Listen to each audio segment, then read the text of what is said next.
Hi, I'm Paul Frampus. I'm the director of the Winter Institute for Simulation Education and Research at the University of Pittsburgh. Many of you know us as WISER.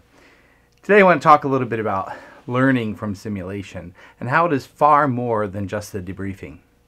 Many people have heard someone say, in simulation, debriefing is where all of the learning occurs. I frequently hear this when running faculty development workshops and programs, which maybe isn't as shocking if you think about people that are just getting into simulation or maybe already have some predefined ideas. But hearing this espoused at national and international meetings in front of large audiences, scary. What a ridiculous statement without a shred of evidence or a realistic common sense approach to think it would be so. Sadly, I fear it represents an unfortunate instructor-centered perspective and/or serious lack of appreciation for potential learning opportunities provided by simulation-based education. Many people academically toil over the technical definitions of the word feedback, and they try to contrast it in a description of debriefing or with a description of debriefing as if they are juxtaposed. They are often taught as if one is a bad way and one is a good way. There is a misguided notion that feedback is telling someone or lecturing to some to get the point across. And we all know that lecture has a bad name these days, although it's probably not all bad. I believe that there's a narrow interpretation of the word feedback embedded in that thought process. I think there are many facets of simulation that can be considered feedback that provide fruitful and right learning opportunities. Well-designed simulation activities hopefully provide targeted learning opportunities, of which part of it is experiential, sometimes immersive in some way. I like to think of debriefing as one form of feedback that the learner may encounter during simulation-based learning, commonly occurring after engaging in some sort of immersive learning activity or scenario. Debriefing can be really special if done properly and will actually allow the learner to discover new knowledge, perhaps reinforce existing knowledge, or maybe even have corrections made to inaccurate knowledge that they might have or need some correction to. No matter how you look at it, in the end of the day, it's a form of feedback that can likely lead or contribute to the learning.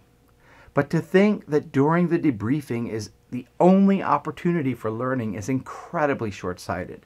There are many other forms of feedback and learning opportunities that learners may experience in the course of well-designed simulation-based learning. The experience of the simulation itself is ripe with opportunities for feedback. Think about it. If a learner puts supplemental oxygen on a simulated patient that's on a computerized simulator, and that computerized simulator is demonstrating hypoxia on the pulse oximetry, and the saturations improve after they place the oxygen, that's a form of feedback.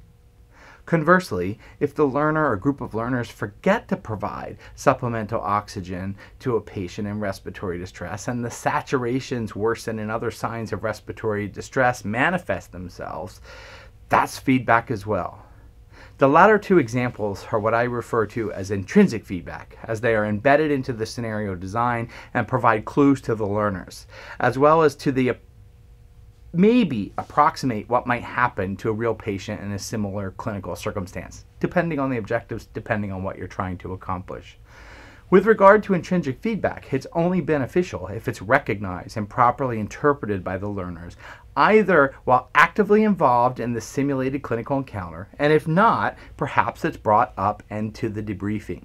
The latter should be employed if the intrinsically designed feedback is important to accomplishing the learning objectives germane to the simulation. If those feedback points that were misinterpreted or not interpreted are not part of the core learning objectives of the scenario, the facilitator has the option to bring them in, or perhaps will just let it go. There are still other forms of feedback that likely contribute to the learning that are not part of the debriefing that are possible with simulation-based education.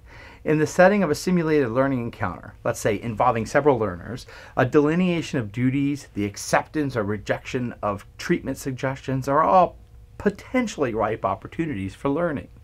If a learner suggests a therapy that's embraced by the team, or perhaps stimulates a group discussion during the course of the scenario, the resultant conversation can, and ultimate decision can, add to the learning of all the involved participants. Continuing along that same idea, perhaps the decision to provide, withhold, or check the dosage of a particular therapy. What if it invokes a learner to check a reference or look up a value or some other piece of information that solidifies the decision to move ahead with the therapy? This might solidify that information in the mind of a learner or group of learners. The learner may announce such findings to the team while the scenario is still underway, thereby sharing the knowledge with the rest of the treatment team. Voila! That's more learning that may occur during simulation outside of the debriefing. Finally, I believe there is an additional source of learning that occurs outside of the debriefing. Imagine when a learner experiences something or becomes aware of something during a scenario which causes them to realize they have a knowledge gap in that particular area. Maybe they forgot a critical drug indication, indication for a procedure, dosage, or adverse interaction or intervention to an intervention. Perhaps there was something that just stimulated their national curiosity.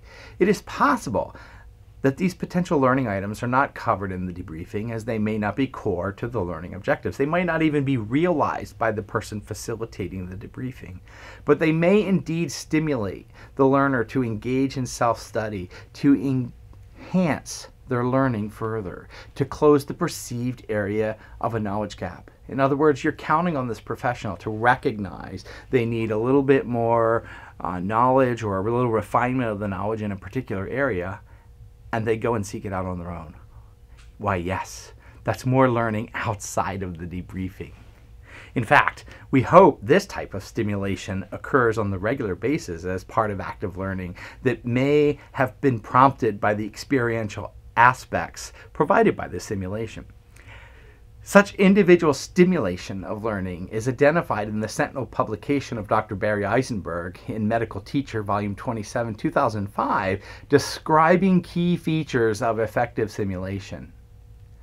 So hopefully I have convinced you or reinforced your belief that the potential for learning from simulation-based education spans far beyond the debriefing. Please recognize that this statement made by others likely reflects a serious misunderstanding and underappreciation for the learning that can and should be considered with the use of simulation.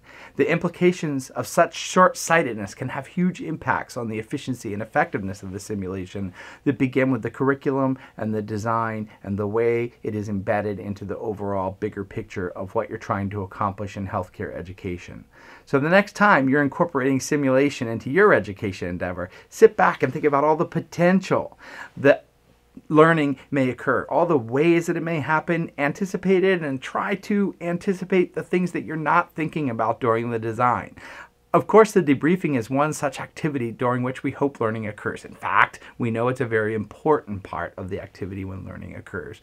But thinking beyond the debriefing and designing for the bigger picture of potential learning that can be experienced by the participants is likely going to help you achieve positive outcomes from your overall efforts.